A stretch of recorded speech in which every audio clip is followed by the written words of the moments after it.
What's up, guys? Welcome to Top Quotes by Top Guns, and I'm Quote Guy. It's been 3.5 years. Stranger Things Season 5 is finally due this week.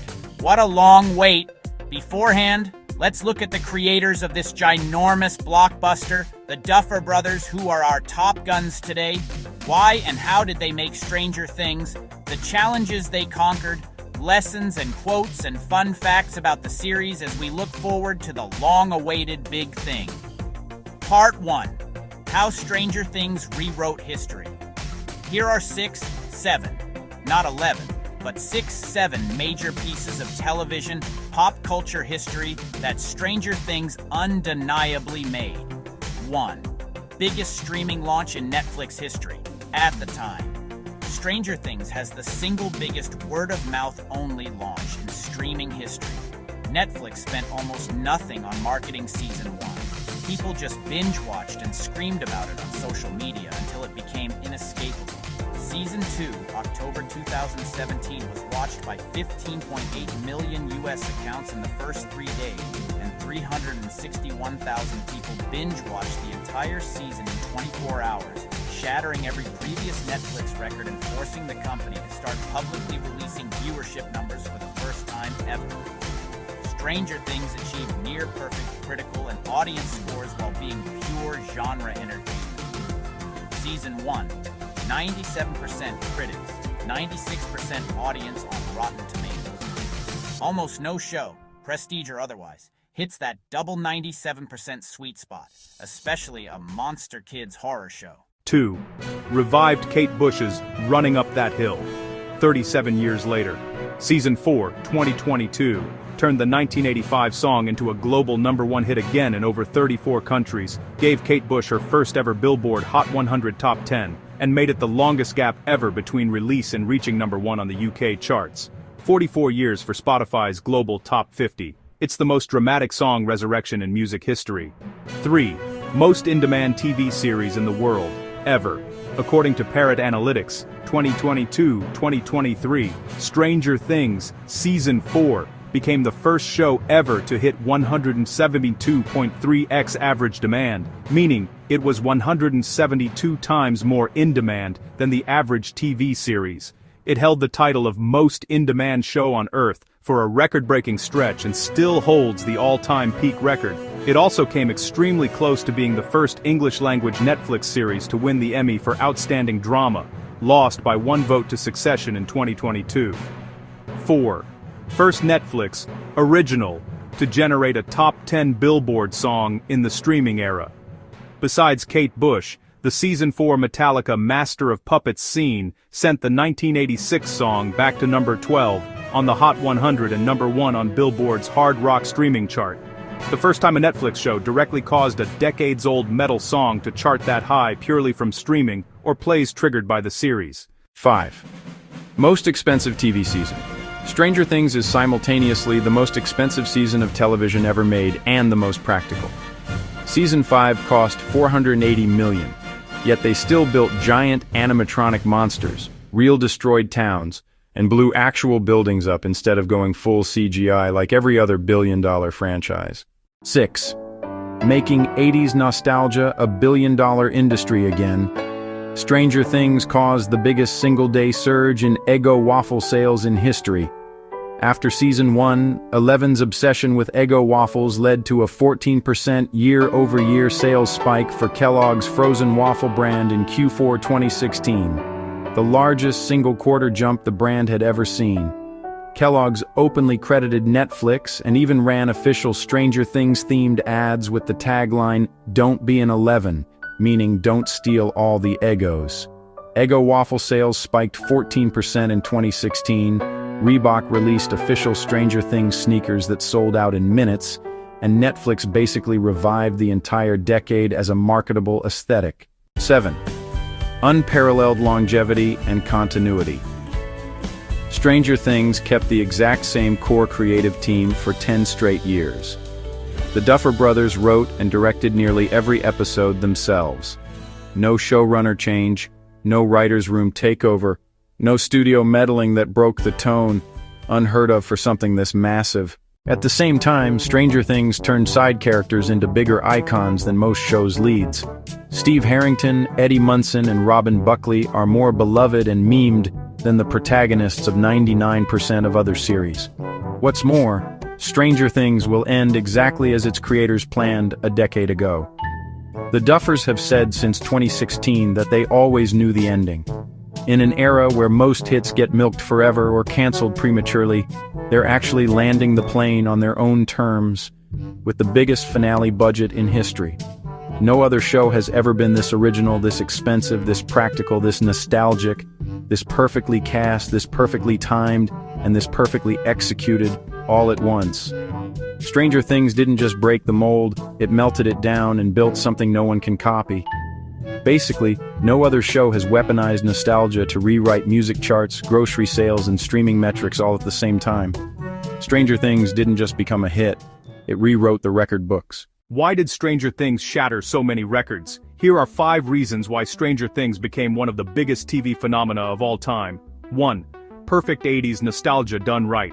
The Duffer Brothers created the series as a tribute to the beloved golden 80s, and they did not fail. Stranger Things arrived in 2016 when millennials were hitting peak nostalgia for their childhood. The show doesn't just reference E.T., The Goonies, Stand By Me, Aliens, Dungeons and Dragons, and synth music. It genuinely feels like a lost Amblin Spielberg movie from 1985.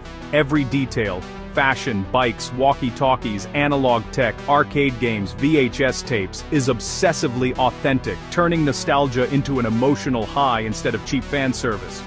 2. Unapologetic genre mashup that actually works. It seamlessly blends coming-of-age adventure, Spielberg, body horror and gore, Cronenberg, Carpenter, supernatural conspiracy thriller, Stephen King plus X-Files, teen romance and family drama. Critics and audiences expected this mix to collapse under its own weight. Instead, it became the blueprint for modern prestige streaming shows. Stranger Things became the biggest cultural event on the planet, while remaining a 100% original creation, zero source material, no book, no comic, no remake, no IP. The Duffer Brothers made it up from scratch, and it still outgrossed most Marvel movies in cultural impact. 3. The most lovable ensemble cast in modern television. The core friend group, Mike, Dustin, Lucas, Will, Eleven, Max, later Steve, Robin, Erica, Eddie, etc., is lightning in a bottle. Every character is distinct, flawed, hilarious, and deeply rootable. The kids feel like actual kids, awkward, brave, loyal, while the adults, Joyce, Hopper, Murray, provide chaotic energy. Fans didn't just watch, they emotionally adopted these characters. Stranger Things turned complete unknowns into global superstars overnight. Millie Bobby Brown, 12, Finn Wolfhard, 13, Gaten Matarazzo, Caleb McLaughlin, and Noah Schnapp had almost 0 credits in 2015.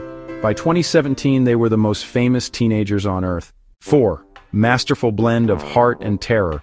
One minute you're laughing at Dustin and Steve's banter or crying over Hopper's letter. The next, you're hiding behind the couch from a Demogorgon or Vecna's clock chime. The show never sacrifices emotional stakes for scares, or vice versa. Major deaths, Barb, Bob, Eddie, etc., actually hurt, and friendships repeatedly save the day, making it feel human even when monsters are on screen. 5. Cultural timing. Plus, Netflix word-of-mouth explosion, launched in summer 2016 when binge-watching was peaking and social media was primed for viral moments. 11 flipping the van, the Christmas lights, Friends Don't Lie, the never-ending story duet, Running Up That Hill, etc. Netflix's no marketing gamble paid off. People discovered it organically and screamed about it online. Within weeks it went from that weird Kids with Powers show to a global obsession, Halloween costumes, Eggo waffle sales spikes, and all. Bonus reason fans always mention, Kate Bush's Running Up That Hill topping charts 37 years later in 2022 proves the show's cultural staying power is unmatched. It's not just a hit. It redefined what a streaming original could be. After looking at how and why Stranger Things shattered records, we explore why and how it all started, The Origin of 11 and Everything That Created a New Haven. Stranger Things is an original Netflix sci-fi horror series created, written, and directed by twin brothers Matt and Ross Duffer, known as the Duffer Brothers. It premiered on July 15, 2016, and has become one of Netflix's biggest hits. 1. Creation and development. The Duffer Brothers twins, born in 1984 in North Carolina, developed the concept around 2015 after working on projects like the horror film Hidden, 2015, and writing episodes for M. Night Shyamalan's TV series Wayward Pines. They wanted to create a serialized story blending 1980s nostalgia, supernatural horror, and coming-of-age elements, essentially imagining Steven Spielberg directing a Stephen King novel. Their core idea started with expanding the missing child premise from the 2013 film Prisoners, starring Hugh Jackman, into an 8-plus-hour TV format, adding childlike sensibilities, a human-eating monster, psychic powers, and secret government experiments. 2. Original concept: Montauk.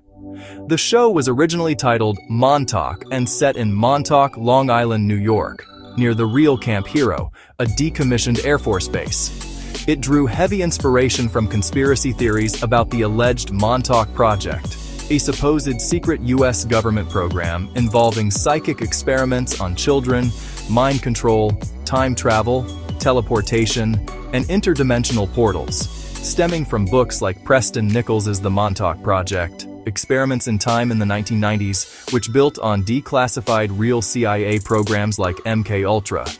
The Duffers were fascinated by these urban legends and the eerie abandoned military vibe of Montauk, evoking Jaws-style coastal towns. Early pitches described it as a love letter to the golden age of Steven Spielberg and Stephen King. For practical reasons, cold weather, high filming costs in New York, and wanting more creative freedom without tying too closely to real locations, / conspiracies, they relocated it to the fictional town of Hawkins, Indiana, and renamed it Stranger Things. Inspired by Stephen King's style and phrases like, "Stranger things have happened." A 2016 lawsuit accused the Duffers of stealing the idea from a short film called Montauk, but it was withdrawn in 2019 after evidence proved they independently developed the concept as early as 2010, drawing from real Montauk Project conspiracy theories and urban legends. 3. Key inspirations and influences. As Pablo Picasso said, "Good artists copy, great artists steal." The series is a massive homage to 1980s pop culture. Here are how Duffer Brothers created Stranger Things upon various inspirations from the golden era. 1. Stephen King, the single biggest influence. Novels It, Kids vs. Ancient Evil, Firestarter, Girl with Psychic Powers, Carrie, The Body, Stand By Me, The Mist, Salem's Lot. The Duffers call King our God and say the entire show is basically what if Stephen King wrote an E.T. story. 2. Steven Spielberg. Films: E.T., Kids Hiding a Strange Being, Close Encounters of the Third Kind, Obsessed Parent plus Government Cover-Up, The Goonies, executive produced, Poltergeist, Suburban Family vs. Supernatural, Jaws. Spielberg's childlike sense of wonder is the emotional core of the series. 3. John Carpenter. Films: The Thing, Halloween, Christine, The Fog. Carpenter's synth scores, atmospheric dread, and practical creature effects are all over the show. 4. A Nightmare on Elm Street, 1984. Suburban teens hunted in their minds by a burned, powerful villain, Freddy Krueger, Sark's direct template for Vecna. The Duffers have said Season 4 is basically their love letter to Wes Craven's masterpiece. 5. Alien, Aliens, Ridley Scott and James Cameron. Xenomorph. Demogorgon inspiration, egg-filled hive aesthetics in the Upside Down. Ripley plus Newt relationship influenced 11 plus Max in Season 4-6. Stand By Me, 1986, Rob Reiner. Coming-of-age adventure with 4 boys on a quest, narrated by an adult version of one kid, directly mirrored by adult Will narrating the cold open of Season 4. 7. Dungeons and Dragons. Not just set dressing, the entire mythology, Demogorgon, Mind Flayer, Vecna, Thessal Hydra, etc., is pulled straight from D&D monster manuals. The kids literally name the threats after their game. 8. The Montauk Project Conspiracy Theories. The original title was Montauk, real-life urban legends about secret government psychic experiments on kids at Camp Hero, Long Island. Plus MKUltra formed the entire Hawkins lab. 11. One backstory. 9. Akira, 1988 anime.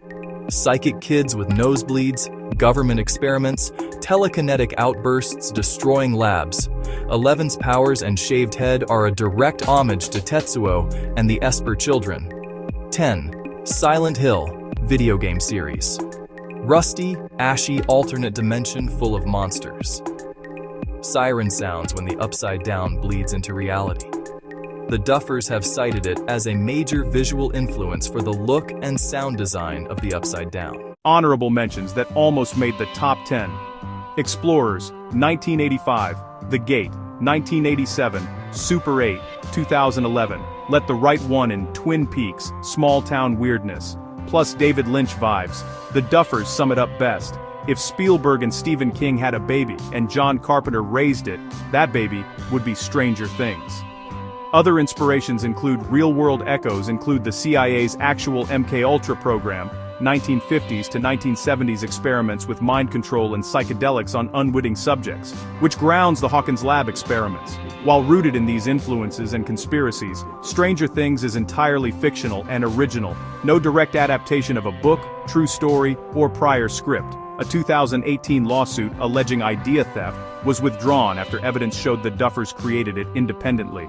In short, it originated as the Duffer Brothers' passion project to recapture the wonder and terror of the 80s stories they grew up loving, filtered through conspiracy lore and turned into a heartfelt ensemble adventure about friendship, family, and fighting the unknown. After looking at why the series was produced, now we look at how Stranger Things was produced and go through some exquisite production secrets. Let's dig out some deep but fun facts from the Upside Down now. Are you ready? First, 10 extraordinary behind-the-scene facts about the set. 1. The entire Upside Down snow, the floating particles, is real, made from shredded black trash bags and potato flakes. The Duffer Brothers blow millions of tiny cut-up pieces through giant wind machines. By the end of a shooting day, the floor is ankle-deep in ash, and the cast has to wear masks between takes because it gets in everyone's lungs. 2. Vecna's full-body practical suit weighed 38 pounds and took 7 hours to put Jamie Campbell Bower in every day. It was so heavy and hot that he could only wear it for about 25 minutes at a time before needing to be hosed down with ice water.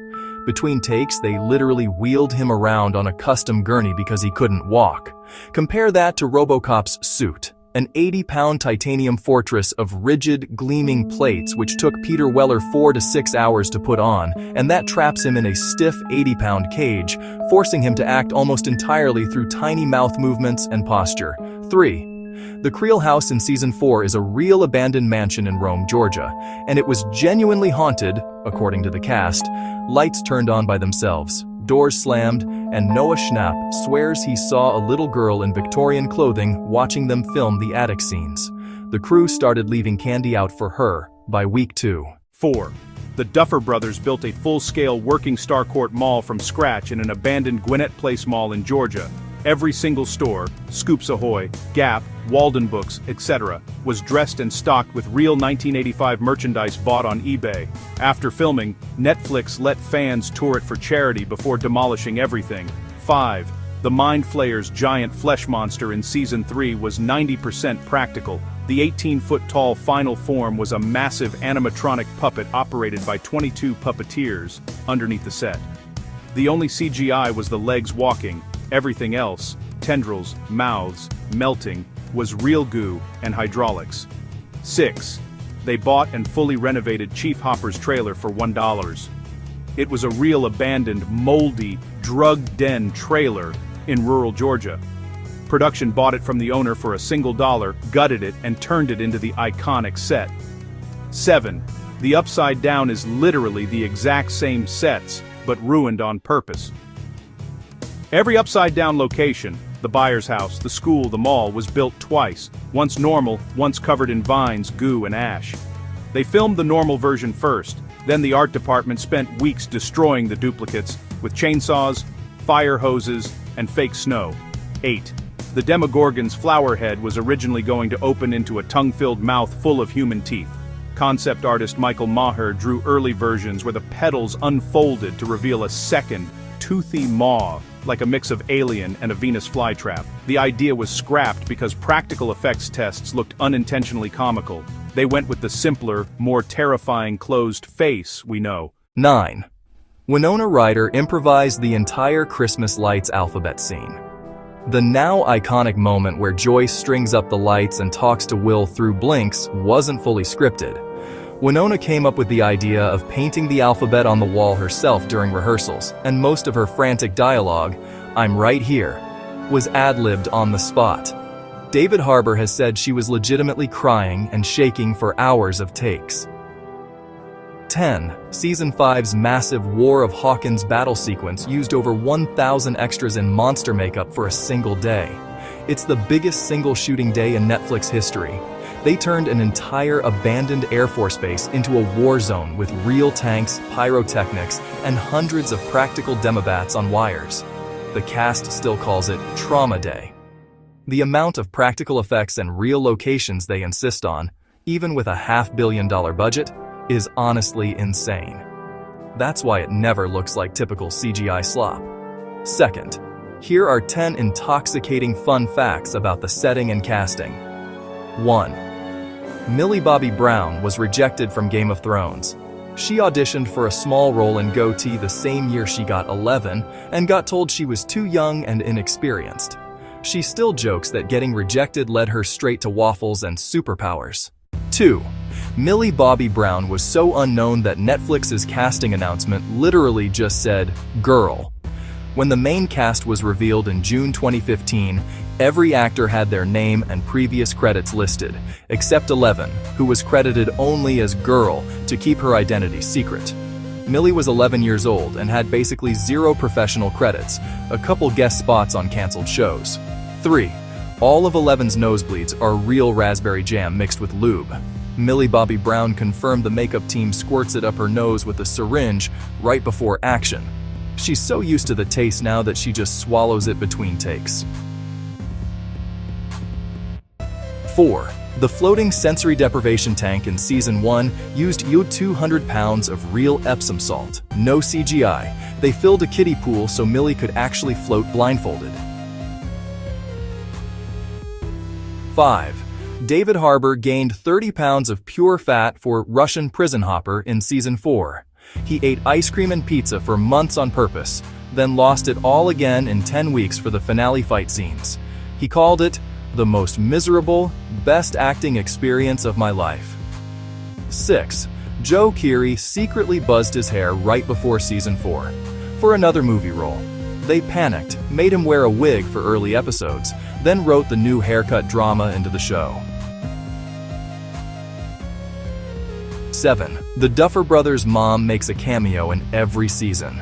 She's the lady buying Christmas lights in Season 1, a concerned parent in Season 2, a mall shopper in Season 3, and one of the townspeople at the Season 4 town hall. Blink and you'll miss her. It's their private inside joke. 8. The Should I Stay or Should I Go song was chosen because of a real-life ghost story. Ross Duffer swears that when he was a kid, every time that Clash song came on the radio, the lights in his house flickered, exactly like Will communicating in Season 1. 9. The running up that hill scene saved Max, but also accidentally created the world's most emotional treadmill workout playlist. After Season 4, gyms reported people crying on treadmills while blasting Kate Bush. Sadie Sink, Max, said strangers now yell, "Run up that hill," at her when she goes jogging. She finds it hilarious and motivating. 10. The entire first season was shot in chronological order, something almost never done in TV. Because the child actors were growing so fast, especially Finn Wolfhard and Gaten Matarazzo, who shot up inches mid-production, the Duffers filmed episodes 1 to 8 almost exactly in sequence, so haircuts, heights, and voices stayed consistent. This made scheduling a nightmare, but preserved the kids' natural aging. Third, can you keep a secret? I present you 10 jaw-dropping Stranger Things behind-the-scene production secrets about the pitching and alternate endings.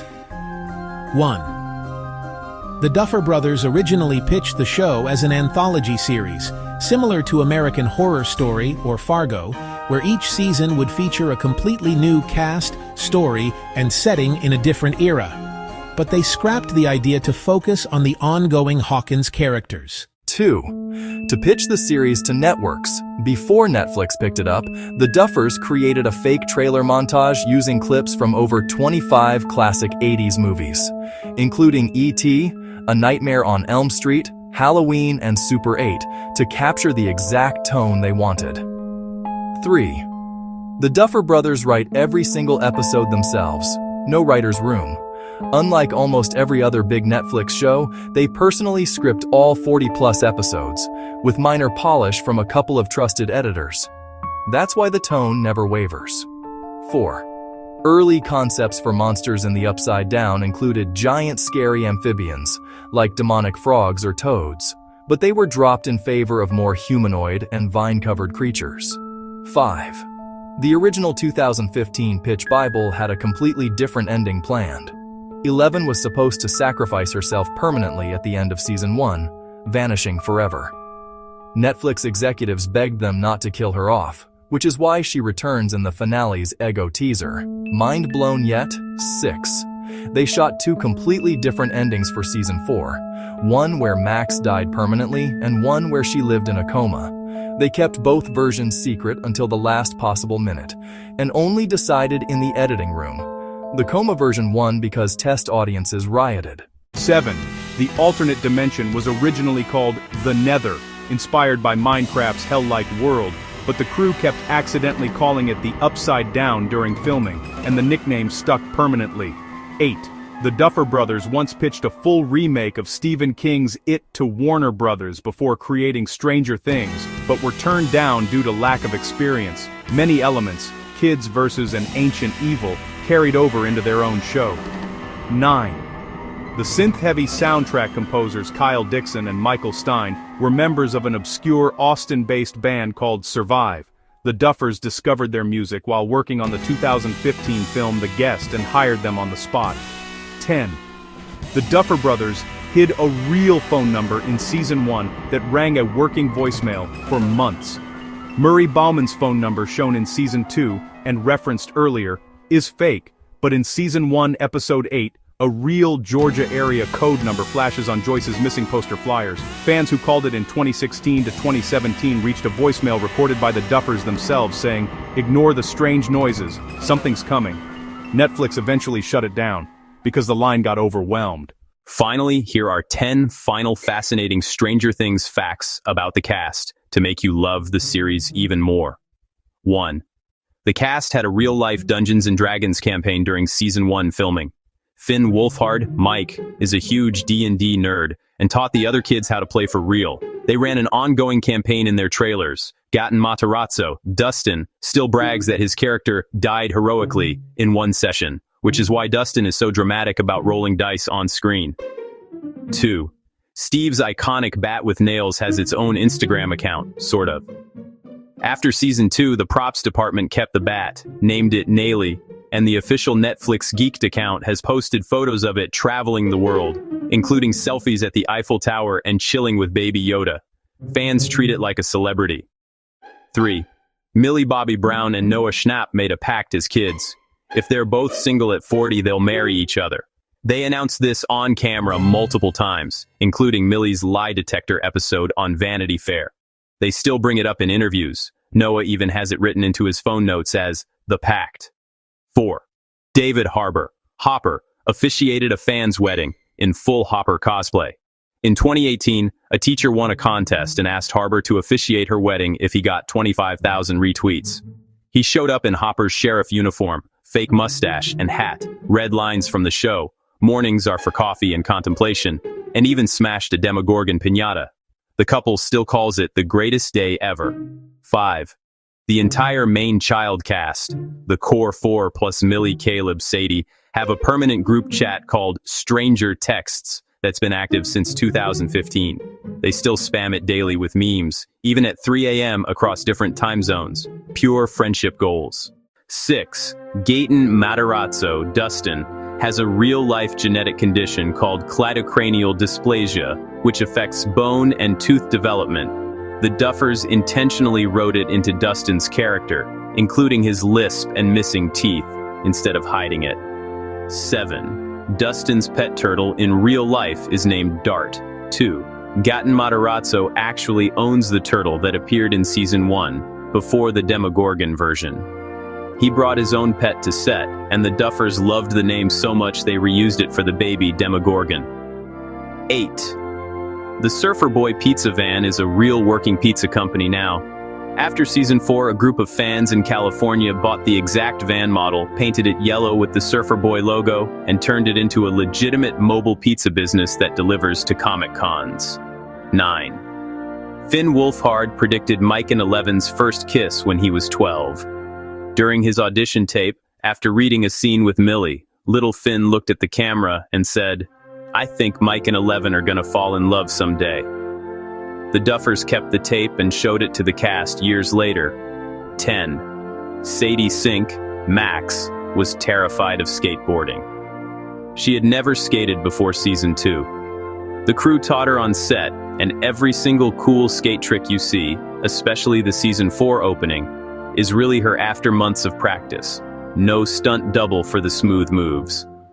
Bonus fact: the entire cast has matching ST tattoos. Millie, Finn, Caleb, Gaten, Noah, and Sadie all got tiny ST tattoos in the same spot, most on their wrists, after Season 3 wrapped.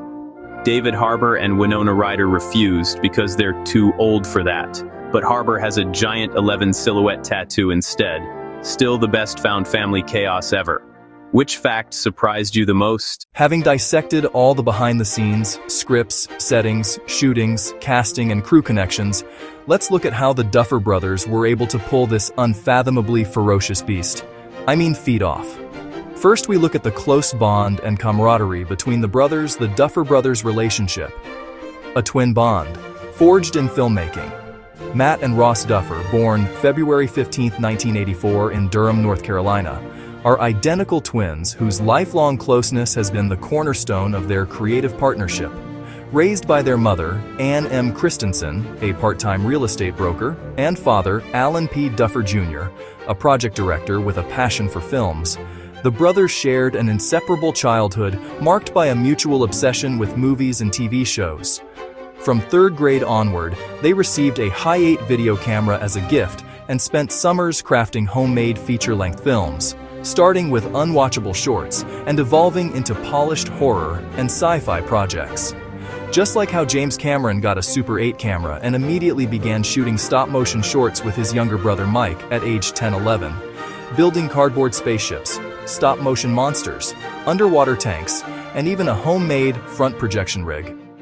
By 13, he shot a 10-minute sci-fi epic with firecracker explosions and a coffee can spaceship. Basically mini blockbusters in his backyard before he could drive. The early collaboration of the Duffer Brothers, fueled by shared influences like Steven Spielberg and Stephen King, laid the foundation for their professional duo dynamic. As Matt has noted, their twin connection allows for seamless synergy. We're both on Google Docs all day, sitting across from each other on headphones, working on the same document. They attended the Duke School for Children, K-8, and Charles E. Jordan High School before studying at Chapman University's Dodge College of Film and Arts, where they continued producing shorts together. Their bond is so intuitive that creative disputes are rare, Ross explains. Remember, we grew up watching the same movies and TV, living more or less the same life. This closeness extends to their work ethic. They refuse to compromise on vision, turning down deals that wouldn't let them direct as a pair, which ultimately led to Netflix greenlighting Stranger Things in 2016. Professionally and personally, the Duffers remain a united front, but they've navigated some turbulence. In 2018, they faced social media accusations of fostering a toxic work environment on the Stranger Things set, including claims of verbal abuse and hostility toward women from a crew member. The brothers denied it vehemently, emphasizing their collaborative style. On the personal side, Ross is married to filmmaker Lee Janiak, director of Fear Street, whom he met in 2006 while interning at a production company where she assisted a producer. They wed in December 2015. Matt, however, keeps his romantic life strictly private, with no public details on partners or children. Despite their fame, the twins prioritize their partnership above all, launching Upside Down Pictures in 2022 with a Netflix deal, and, as of August 2025, signing a 4-year pact with Paramount, signaling a new chapter post-Stranger Things. Their relationship exemplifies how shared roots can yield blockbuster success, with Matt once quipping that their twin status is the ultimate accountability. Who better than your twin to say, "Hey dude, you're acting like a douchebag"? As they wrap Stranger Things Season 5, their unbreakable sibling synergy shows no signs of fading.